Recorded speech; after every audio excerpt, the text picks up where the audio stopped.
اب اللہ تعالیٰ نے نزع کے عالم کا نقشہ کھینچا ہے کہ ایک تو قیامت وہ بڑی ہونی ہے نا، ایک چھوٹی قیامت جو تم پہ اس دنیا میں آنے والی ہے، جو بخاری اور مسلم کی حدیث ہے کہ جس سے موت آ گئی اس کی قیامت قائم ہو گئی۔ مرتے ہی ظاہر ہے، مرتے کیا، نزع کے عالم میں قرآن پاک میں کئی جگہ ہے کہ فرشتے منہوں پر اور پیٹھوں پہ ہتھوڑے مارتے ہوں گے، جان نکالتے ہوں۔ عذاب کا سلسلہ نزع میں شروع ہو جاتا ہے۔ اب اللہ تعالیٰ نزع کے عالم کا ذکر کر رہا ہے کہ کیا ہوگا۔ کلا اذا بلغت التراقی، ہاں جب جان ہنسلی تک پہنچ جائے گی۔ وقیل من راق، یہاں پہ سکتا ہے ایک ہی سانس میں پڑھنا ہے لیکن تھوڑا سا وقفہ کر کے، ورنہ اگر یہ ڈائریکٹ پڑھا جاتا تو مر راق بنتا، چونکہ نون جو ہے وہ یہ نون غنہ یا جو تنوین ہے وہ اس کے بعد اگر 6 حروف میں سے کوئی حرف آ جائے، یا را میم لام واو نون، تو ادغام ہو جاتا ہے۔ یہ لفظ بننا تھا مر راق، لیکن چونکہ سکتا ہے تو اسے ایک سانس میں پڑھیں گے، دونوں کو الگ کر کے۔ وقیل من راق، اور کہنے والا کہہ رہا ہوگا کوئی جھاڑ پھونک کرنے والا ہے، یعنی اللہ تعالیٰ ہمارا جب روح نکل کے یہاں گلے میں پہنچے گی، نزع کا عالم ہوگا، تو اس وقت لوگ کہہ رہے ہوں گے کوئی ایسا بندہ تلاش کرو کہ پھونک مارے، کوئی دم کرواؤ کہ زندگی کے بندہ بچ جائے، تو کچھ بھی نہیں ہو سکے گا۔ کوئی دنیا کا طبیب موت تو نہیں ٹال سکتا، کوئی دعا موت نہیں ٹال سکتا۔ موت ایک ایسی حقیقت ہے جو انبیاء سے بھی ٹلنے والی ہے۔ کل نفس ذائقۃ الموت، ہر جان کو جس کے اندر بھی روح یا جان ہے موت کا مزہ چکھنا۔ بخاری مسلم میں حدیث ہے، اما عائشہ کہتی ہیں کہ نبی علیہ السلام اپنے صحت کے دنوں میں کہا کرتے تھے کہ اللہ تعالیٰ کسی نبی کو اس وقت تک موت نہیں دیتا جب تک کہ اسے جنت دکھا نہ دے، اور پھر اسے اختیار دیتا ہے کہ چاہے وہ دنیا میں رہے چاہے اللہ کی طرف جانے کو اختیار کرے۔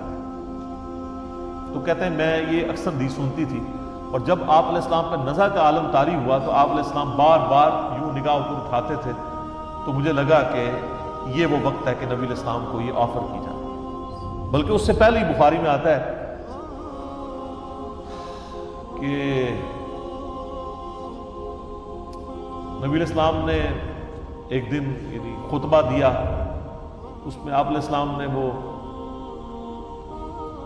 سورت پڑھی، اذا جاء نصر اللہ والفتح ورأیت الناس يدخلون فی دین اللہ افواجا۔ یہ آپ نے پڑھ کے آپ نے فرمایا اللہ تعالیٰ نے ایک بندے کو اختیار دیا تھا ایک جنرل بات کی، XYZ، کہ چاہے تو اس دنیا میں رہے اور چاہے اللہ کے پاس چلا جائے، تو اس نے اپنے رب کو اڈاپٹ کیا۔ تو صحابہ کرام کہتے ہیں کہ ہم لوگوں نے تو اس تقریر کو حضور کی کیجول لیا، لیکن سیدنا ابوبکر نے رونا شروع کر دیا۔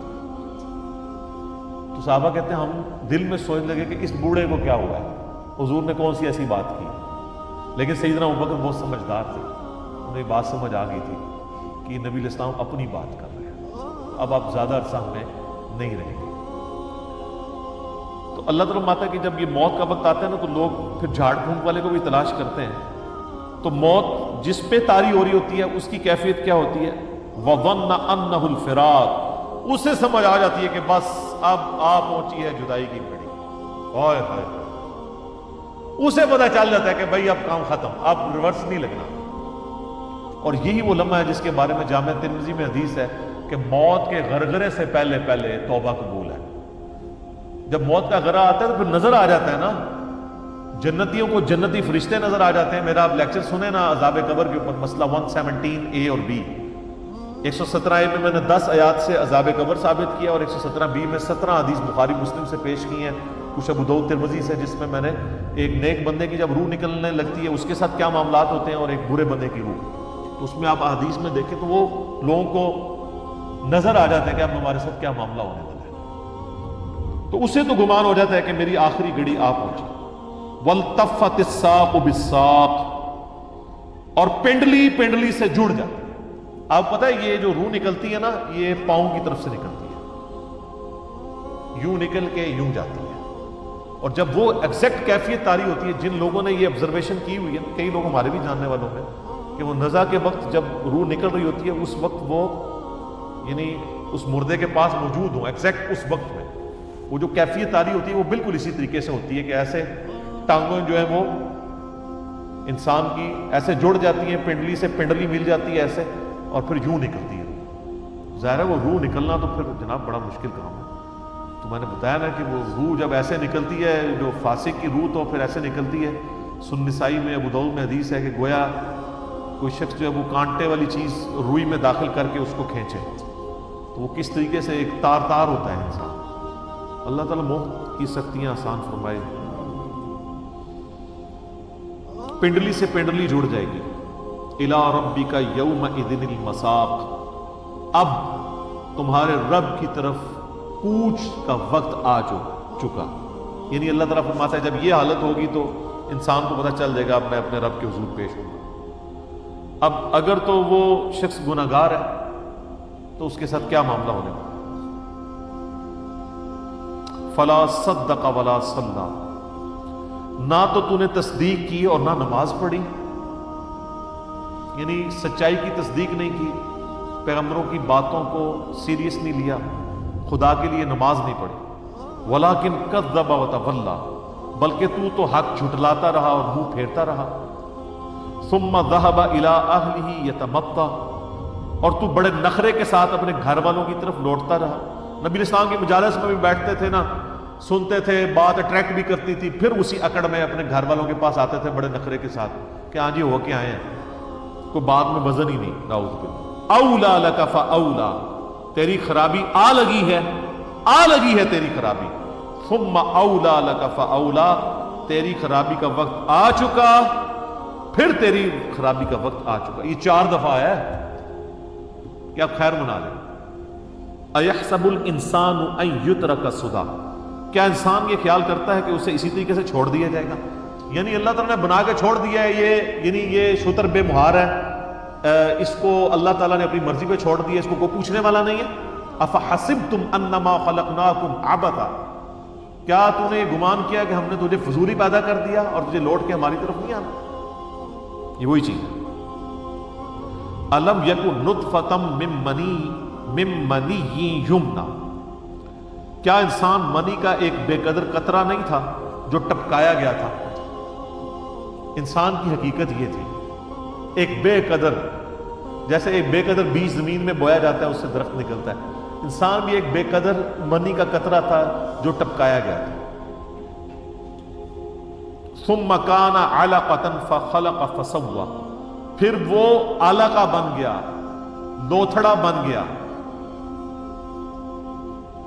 فخلق فسوى، پھر اللہ تعالیٰ نے اس سے سوارا، اس کے اعضاء درست کر دیے۔ یہ علقہ کا ترجمہ پہلے تو خون کا لوتھڑا کیا جاتا تھا، اب یعنی یہ ایک لیچ لائک سبسٹینس کی بات ہے جو رحم مادر کے ساتھ چپکی ہوتی ہے، جو وہاں سے خوراک حاصل کر رہی ہوتی ہے۔ تو اللہ تعالیٰ فرماتا ہے کہ وہ علقہ بنا اور اس کے بعد اس کے اعضاء کو اللہ تبارک و تعالیٰ نے بالکل درست کر دیا۔ فَجَعَلَ مِنْهُ الزَّوْجَيْنِ الذَّكَرَ وَالْأُنْثَى، پھر ہم نے اس سے 2 قسمیں بنائی، مرد اور عورت، یعنی عموماً یا مذکر کی فارم میں کوئی پیدا ہوتا ہے یا مونس کی فارم میں، یعنی اللہ تعالیٰ فرما رہا ہے کہ ایک منی کے قطرے کو ہم نے ایک مکمل انسان بنا کے باہر نکالا۔ اس میں ماں باپ کی تو کوئی کنٹریبیوشن نہیں ہوتی ہے، ان کا تو اپنا ایک معاملہ ہوتا ہے اور اللہ تعالیٰ ایک یہ سارے کے سارے معاملات کو لے کے چلتا ہے۔ الیس ذالک، کیا وہ ہستی جو اس بات پہ قدرت رکھتی ہے کہ ایک بے قدر پانی سے ایک مکمل انسان بنا کے نکالتی ہے؟ سر انسان پاگل ہو جاتا ہے کہ ایک بے قدر پانی، پھر وہ کس طریقے سے اس میں ڈیولپمنٹ ہوتی ہے، انگلیاں بنتی ہیں، آنکھیں آتی ہیں، ناخن تک بن جاتے ہیں، پورے اعضاء فٹ ہوتے ہیں، اور پھر وہ اس سب سے بڑی بات اس کے اندر جان ہوتی ہے، پھر وہ نکلتا ہے۔ اللہ فرماتا ہے جس نے تمہیں بے قدر پانی سے، منی کے قطرے سے پورا انسان بنا کے باہر نکالا، الیس ذالک بقادر علی ان یحیی الموتى، کیا وہ ہستی اس پہ قادر نہیں ہوگی کہ مردوں کو زندہ کر لے؟ جب تم کوئی شے نہیں تھے اس نے تمہیں پیدا کیا، تمہاری ہڈیوں سے تمہیں دوبارہ نہیں نکال سکتا۔ یہ اصل میں اس سوال کا جواب ہے جو شروع میں آیا تھا نا، اَيَحْسَبُ الْإِنسَانُ أَن لَّن نَّجْمَعَ عِظَامَهُ، انسان کہتا ہے یہ ہڈیاں کس طریقے سے جو ہے وہ دوبارہ ہوں گی۔ اللہ نے دنیا میں بتایا کہ تمہیں اس سے بڑا ایکسپیرینس کروایا جا رہا ہے کہ تم بے قدر پانی تھے اور اللہ تعالیٰ نے تمہیں ایک مکمل انسان بنا کے نکالا۔ اس کے اوپر گھنٹوں بولا جا سکتا ہے کہ انسان کے اندر اللہ تعالیٰ نے کیا کیا چیزیں رکھ دی ہیں۔ انسان، زمین و آسمان کی ساری مخلوقات مل کے ایک انسان کی کوئی چیز پرفیکٹ نہیں بنا سکتی، ساری مخلوقات مل کے۔ قرآن حکیم میں تو اللہ نے چیلنج دیا ہے نا سورہ حج کے اندر کہ جن ہستیوں کو تم پکار رہے ہو تم بھی، اور جن کو تم پکار رہے ہو یہ مل کے بھی ایک مکھی نہیں پیدا کر سکتے، اور مکھی ان سے کچھ چھڑا کے لے جائے تو اسے واپس نہیں لے سکتے۔ کتنے کمزور ہیں وہ جو پکار رہے ہیں اور وہ بھی جنہیں پکارا جا رہا ہے۔ اللہ کے تعارف کے اوپر میرا ایک یوٹیوب کے اوپر لیکچر ہے، ہو از اللہ، اردو میں ہی ہے، 1.25 گھنٹے کا۔ اللہ کون ہے جدید سائنسی حقائق کی روشنی میں، وہ آپ دیکھیں کہ انسان کے اندر اللہ تعالیٰ نے کیسی کوالٹیز رکھی ہیں، انسان پریشان ہو جاتا ہے۔ صرف ایک مثال کے طور پہ ایک بہت بڑی اللہ تعالیٰ نے جو انسان کے اندر کوالٹی رکھی ہے وہ آنکھیں۔ سائنٹسٹ حیران ہے کہ اچانک جو ہے نا وہ آنکھیں نمودار ہوتی ہیں انسان کا، یعنی جب بالکل 7-8 مہینے گزرتے ہیں اس کے بعد، ورنہ پہلے سوراخ ہی ہوتا ہے، اچانک آنکھیں نمودار ہوتی ہیں۔ اور یہ کتنی حیران کن بات ہے کہ آنکھوں کے اندر شیشہ ہے اور شیشے کا گوشت کے ساتھ کوئی تعلق ہی نہیں۔ گوشت کی ان پٹ سے شیشہ بننا یہ انبلیویبل چیز ہے۔ سر آؤٹ پٹ کے لیے یہ بھی تو ضروری ہوتا ہے نا کہ ان پٹ کیا ہے۔ اگر میں لکڑی ڈال کے دوسری طرف سے کوئی لوہے کی بنی ہوئی چیز نکال لوں تو انبلیویبل چیز ہے۔ لوہے میں لوہا ڈال کے لوہے کی بنی ہوئی چیز نکالنا تو سمجھ آتی ہے۔ گوشت پوش میں سے آنکھیں، اور آنکھوں میں شیشہ، اور صرف شیشہ نہیں ہے سر، بینائی ہے پیچھے، ایک باریک سا سوراخ ہے جس کے اندر سے تقریباً 12 لاکھ نسیں گزر رہی ہیں ایک آنکھ کے اس سوراخ میں سے، جس کی وجہ سے آپ کا یہ امیج بنتا ہے۔ سر خدا کا تعارف ہو تو انسان شرک کر نہیں سکتا۔ میں اکثر کہتا ہوں دنیا میں جو کام نہیں ہونا چاہیے تھا نا وہ شرک تھا۔ انسان اپنے اوپر ہی غور کر لینا کہ انسان کی کیا اوقات ہے۔ کوئی بڑے سے بڑا بزرگ ہے تو منی کے قطرے سے ہی پیدا ہوا ہے، کیا اس نے اپنے آپ کو خود پیدا کیا؟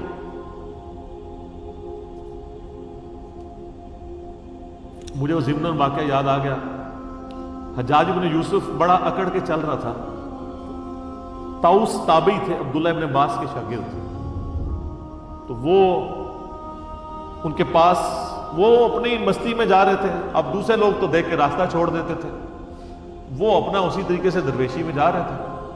اس کو بڑا غصہ ہے کہ انہوں نے میرے لیے راستہ نہیں، وہ پاس آ کے کہنے لگا تم جانتے نہیں ہو میں کون ہوں؟ ان کا میں تمہیں بخوبی جانتا ہوں، ابتدا میں تم ایک بے قدر منی کے قطرے تھے، ناپاک۔ اے پھکی سر پھکیاں شروع تو چل رہی ہیں، کہتے ہیں میٹھی میٹھی، اے میٹھی بات ہے؟ کوئی شخص کہ منو جاننا ہے کون ہے تو کوئی جواب کیا آ رہا ہے؟